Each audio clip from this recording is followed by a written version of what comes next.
Dan ini juga pelajaran bagi setiap orang tua, semarah apapun kepada anak, jangan mendoakan doa buruk. Lihat Imam Sudais dalam biografinya.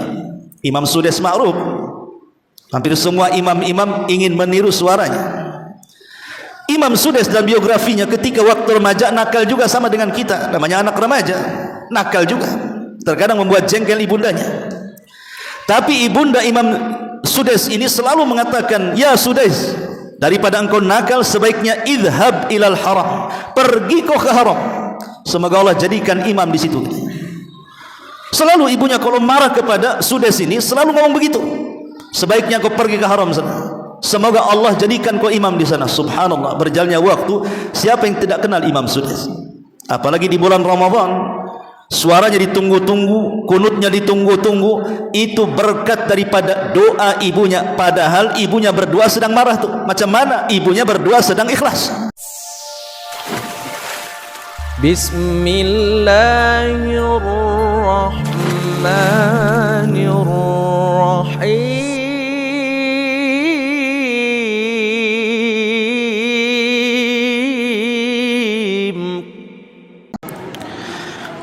Assalamualaikum warahmatullahi wabarakatuh.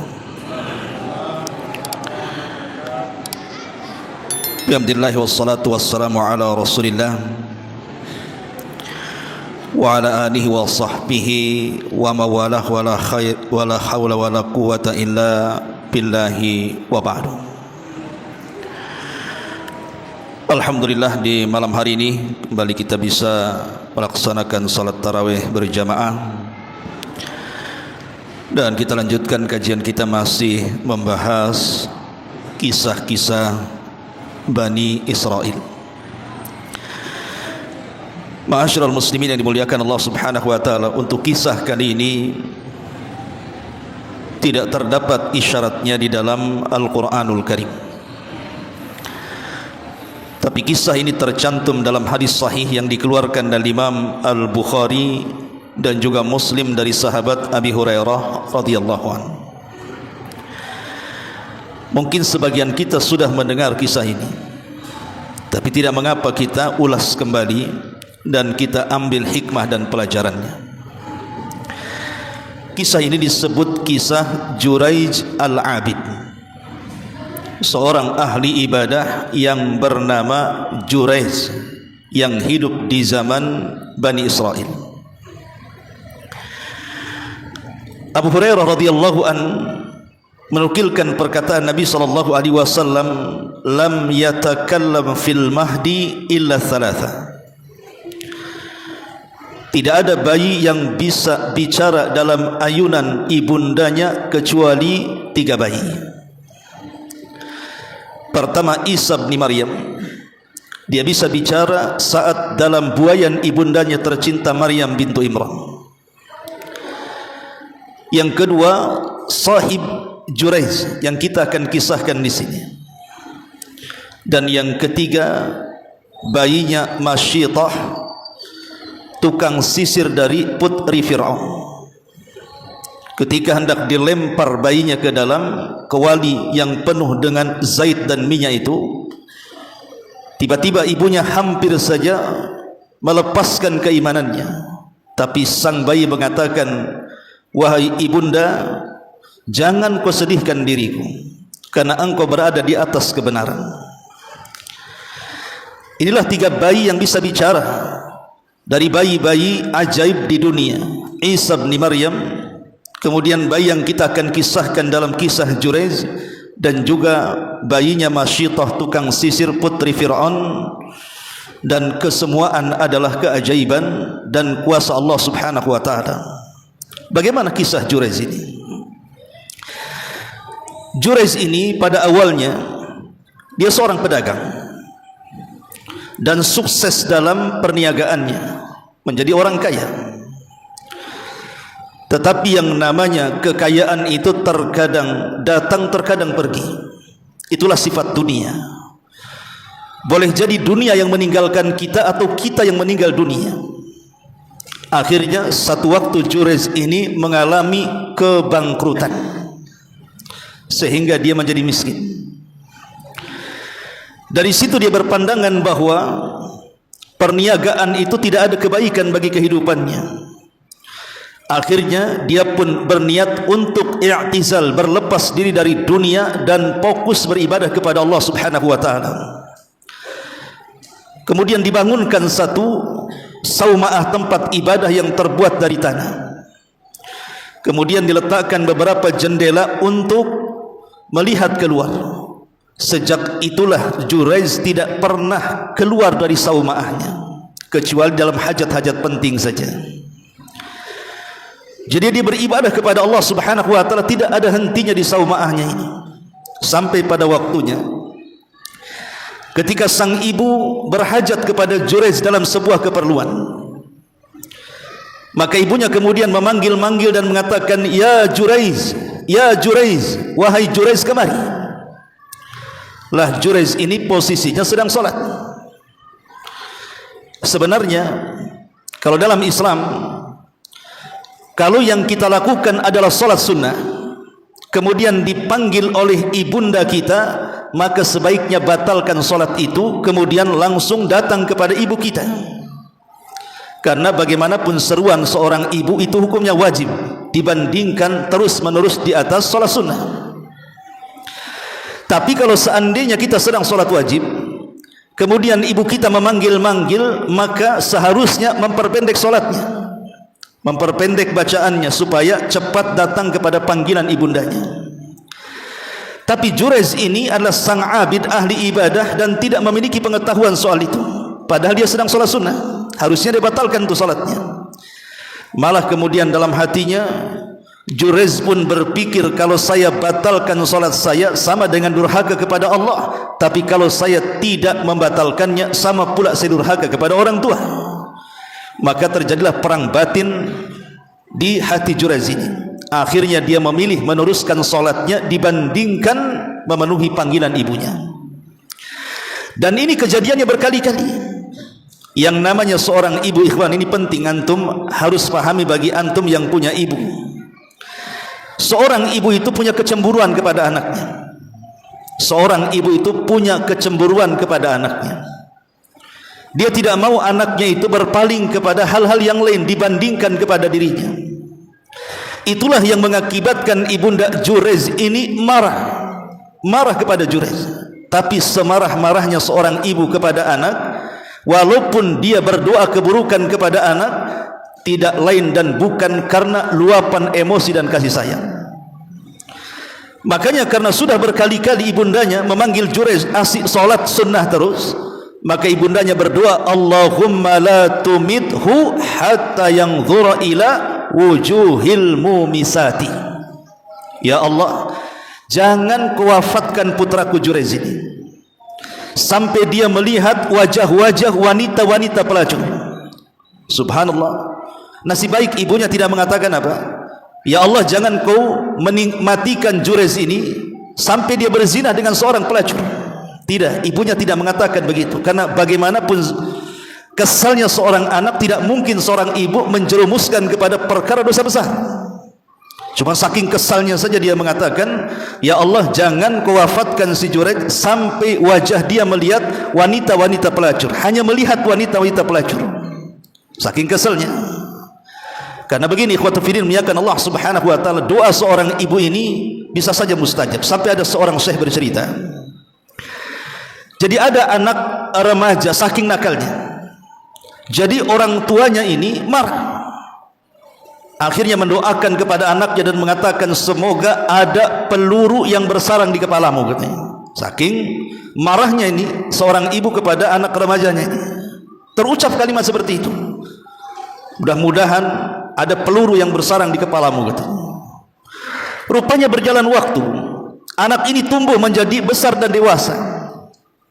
Dan ini kejadiannya di Arab Saudi sana. Ketika sudah dewasa, sudah memang harus mencari pekerjaan, akhirnya dia masuk dalam dunia ketentaraan. Mungkin kalau di Indonesia ini mungkin daftar jadi anggota Polri atau TNI begitu. Jadi saat latihan, kawannya ini bermain-main dengan pistol, disangkanya serongsongnya kosong. Kemudian diletakkan di kepalanya. Subhanallah, ketika pelatuknya ditarik, rupanya masih tersisa satu peluru di serongsongnya itu. Masuklah peluru ini ke dalam kepalanya, seketika kemudian dia meninggal dunia.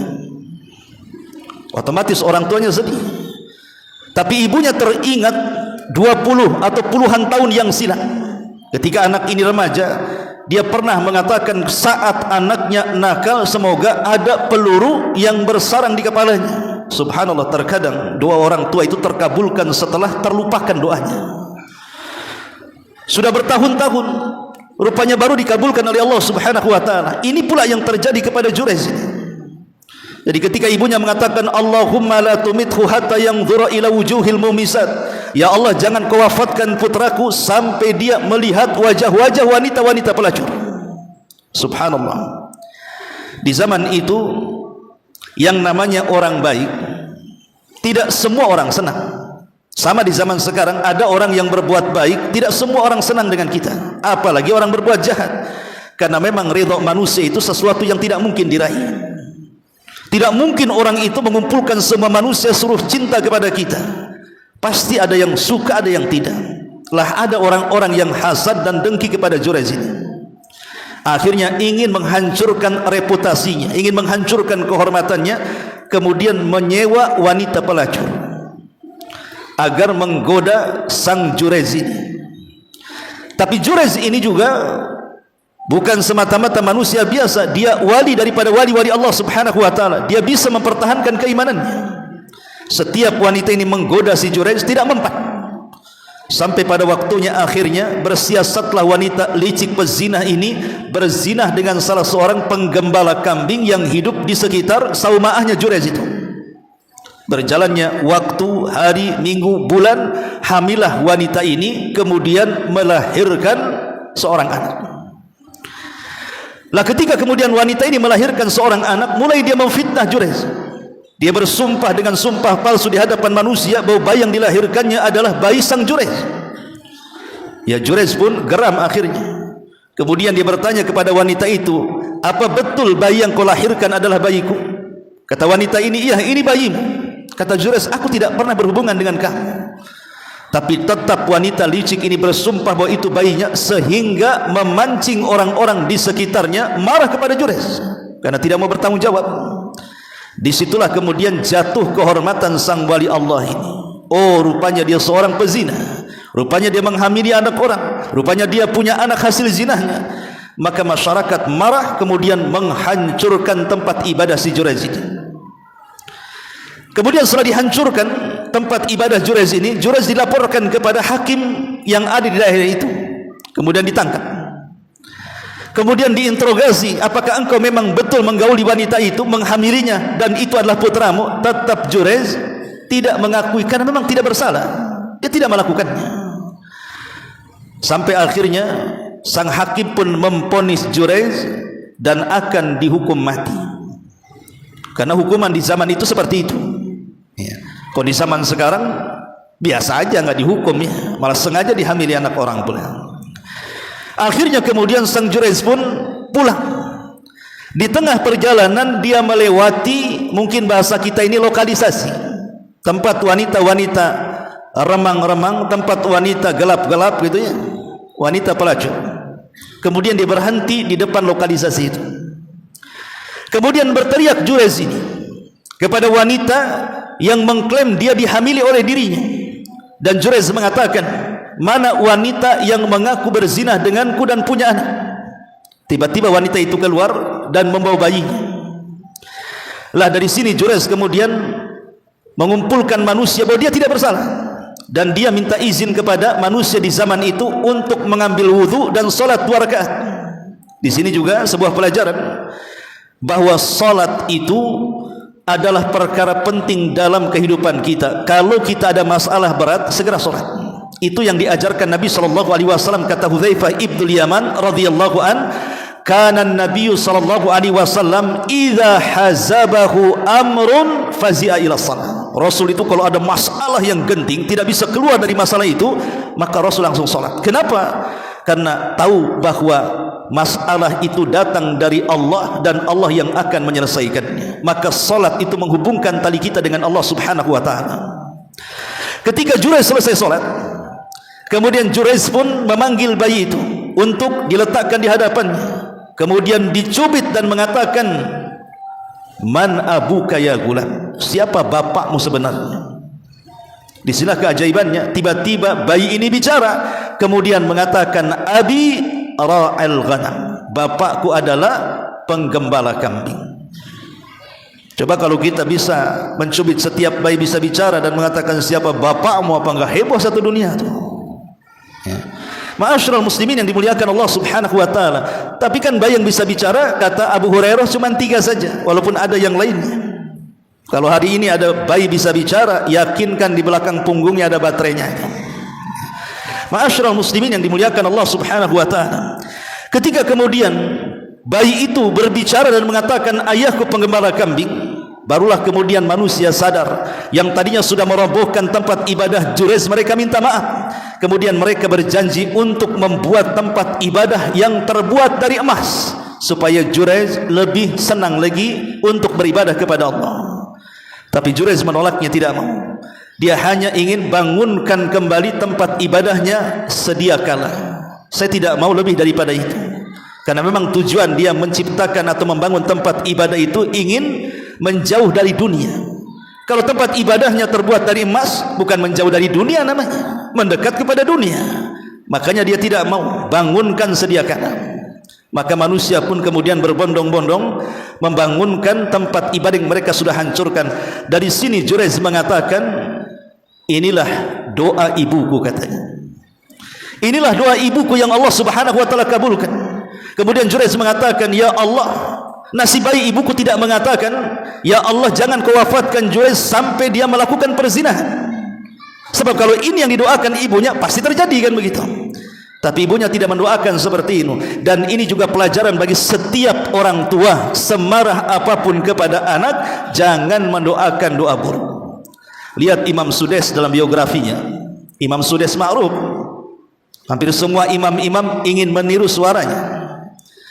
Imam Sudais dalam biografinya ketika waktu remaja nakal juga sama dengan kita, namanya anak remaja, nakal juga, terkadang membuat jengkel ibundanya. Tapi ibunda Imam Sudais ini selalu mengatakan, ya Sudais, daripada engkau nakal sebaiknya idhab ilal haram, pergi kau ke haram, semoga Allah jadikan imam di situ. Selalu ibunya kalau marah kepada Sudais ini selalu ngomong begitu, sebaiknya kau pergi ke haram sana, semoga Allah jadikan kau imam di sana. Subhanallah, berjalannya waktu, siapa yang tidak kenal Imam Sudais? Apalagi di bulan Ramadan, suaranya ditunggu-tunggu, kunutnya ditunggu-tunggu. Itu berkat daripada doa ibunya. Padahal ibunya berdoa sedang marah tuh. Macam mana ibunya berdoa sedang ikhlas? Sedang marah saja mustajab. Maka antum begitu, kalau marah sama anak, pergi ke dunia ilmi sana, semoga jadi imam, gantikan Abu Humairah di sana umpamanya, ya, supaya Allah Subhanahu wa taala memberikan terbaik kepada anak kita. Ma'asyiral muslimin yang dimuliakan Allah Subhanahu wa taala. Setelah kemudian tempat ibadah itu dibangun, kemudian Jurayj kembali menjadi ahli ibadah, maka nama Jurayj tersebar kemana-mana. Maka dikenallah dalam sejarah sebagai Jurayj al-Abid, Jurayj ahli ibadah. Pelajarannya di sini apa? Pelajarannya di sini bahwa birrul walidain itu lebih diutamakan dibandingkan sholat sunnah. Walaupun hanya panggilan ibundanya, walaupun panggilan itu kita sudah tahu, alah paling orang tua nyuruh ini itu perkara remeh, jangan diremehkan. Walaupun perintahnya tidak berat. Contoh umpamanya dalam kisah seorang alim, seorang ulama muhadditsin namanya Syurai. Ada seorang ahli hadis, ya, namanya Syurai rahimahullahu taala. Jadi Syurai ini ketika dia sedang mengajar hadis, murid-muridnya datang dari mana-mana.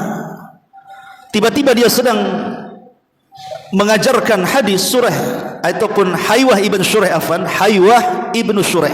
Haywah ini tiba-tiba dari sayup-sayup mendengar ibunya sedang memanggil dia. Ya Haywah, ya Haywah, katanya. Langsung Haywah pun menutup kitab hadisnya dan mengatakan kepada murid-muridnya, terserah kalian. Apakah kalian mau menunggu setelah aku datang kepada panggilan ibuku, atau kita liburkan kajian? Tapi muridnya mengatakan, tidak, kami tunggu wahai imam. Dia tutup kajiannya, dia datang ke panggilan ibunya, padahal ibunya itu sedikit ada masalah di kepalanya, ada gila-gilanya. Tapi tetap Haywah ini mendatangi panggilan ibunya, rupanya hanya disuruh apa? Memberi makan ayam. Jadi disuruh memberikan makan ayam, padahal dia sedang mengajar hadis. Dia sedang berceramah, tahu-tahu disuruh ngasih makan ayam. Tapi bagi Haywah ibn Shuraih rahimahullahu ta'ala, panggilan ibu itu wajib hukumnya, sementara mengajar itu bisa saja fardu kifayah atau mungkin sunnah. Makanya kenapa kemudian dalam Al-Quran sendiri disyaratkan, Allah mengatakan fala taqul lahuma uffin wala tanharhuma, jangan kau katakan kalimat uff. Bayangkan, Ibnu Katsir menukilkan perkataan Abdullah ibn Abbas radhiyallahu anhuma, kalau ada kalimat yang lebih pendek daripada uff, tentu pasti dilarang dalam Al-Quran. Tapi itulah kalimat yang paling pendek, alif dan fa, uff. Atau bahasa kita gitu kan. Pemain orang tuanya, fulan kesini, nah itu saja sudah masuk tuh uff. Apalagi kemudian sambil gedumal gitu ya, aduh ini itu, nah, itu sudah masuk pada ukukul walidain. Karena ukukul walidain ini terkadang perkara-perkara yang kita tidak sangka itu bagian daripada durhaka, rupanya masuk dalam durhaka. Abdullah bin Abbas pernah ditanya tentang makna birrul walidain. Kata Abdullah bin Abbas, makna itu luas, tidak mungkin saya jawab dalam waktu yang singkat, ini perlu daurah katanya. Kemudian ditanya lagi, ya sudah kalau begitu apa makna ukuk wahai Ibnu Abbas? Apa sih makna durhaka kepada orang tua itu? Maka Ibnu Abbas mengatakan, semata-mata engkau kebutkan pakaianmu seperti ini, dikebutkan seperti ini, kan namanya di padang pasir kan mesti ada debunya tuh ya. Semata-mata mengebutkan pakaianmu, kemudian debunya terbang ke muka ibumu, maka itu sudah dianggap ukukul walidain, kata Ibnu Abbas. Hanya semata-mata mengebutkan pakaian, padahal kan tidak ada tujuan untuk memberikan debu kepada wajah orang tua kita kan, karena terkadang debu itu juga tidak terlihat, hanya tertempa angin. Makanya kalau mengebutkan sesuatu jauh-jauh dari orang tua, boleh jadi ada debu yang terbang kemudian terkena wajahnya, karena Ibnu Abbas menganggap itu bagian daripada ukukul walidain, itu bagian daripada durhaka kepada orang tua. Maka dari sini penting, apalagi di bulan Ramadan, maka silaturahim kepada orang tua itu adalah perkara yang sangat besar setelah mentauhidkan Allah Subhanahu wa taala. Ini yang bisa sampaikan, mudah-mudahan ada manfaatnya. Subhanaka wa bihamdika asyhadu an la ilaha illa anta astaghfiruka wa atubu ilaik. Allahu taala alam. Assalamualaikum warahmatullahi wabarakatuh.